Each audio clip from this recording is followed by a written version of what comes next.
Joining us today is Professor Bob Huggins, a founding member of MRS, founded back in 1973. Thank you for joining us, Professor. I'm glad to be here. Well, let's get into it now. You founded this 40 years ago. The organization has some 16,000 members today.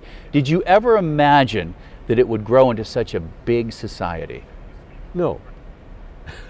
That's the short of it. Yeah, you don't expect things to grow like that. But just, MRS had quite a different philosophy from the other societies and organizations that held meetings.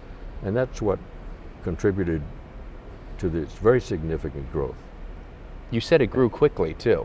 Did that take you by surprise? Well, yeah, it didn't grow quickly. Actually, it took about 10 years. And after a slow growth, then it suddenly took off. Now take me back to the founding, when you decided to help found this organization. Yes. What were some of the goals you hoped to achieve? Well, the main point was we felt that it's important to have meetings that are centered on topics rather than centered on academic institutions like physical chemistry and solid state physics and so forth. And this is quite a different philosophy from essentially all the other professional meetings.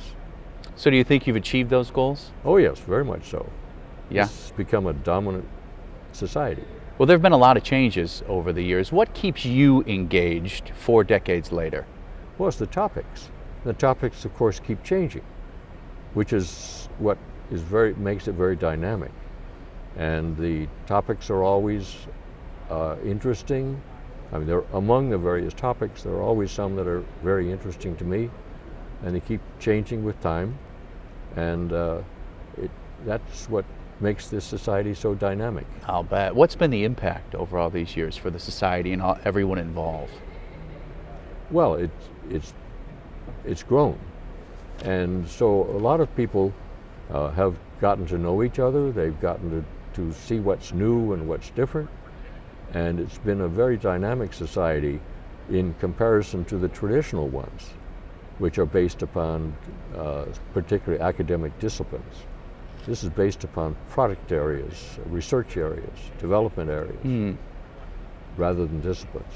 Now, as we look ahead the next few days here in Boston, what are some of the things you're hoping to get out of it? What are you looking forward to? Well, I come to these meetings because I'm involved in what's new, and I'm interested in what's new, where the trends are, where the real action is, rather than in the traditional, more academic areas. This is more involved in development of new products and research directions that tell us what's more interesting for the future. And speaking of the future, that segues perfectly into my next question. Where would you like to see the society go in the future? What's the direction you hope it takes? I think it's doing just fine.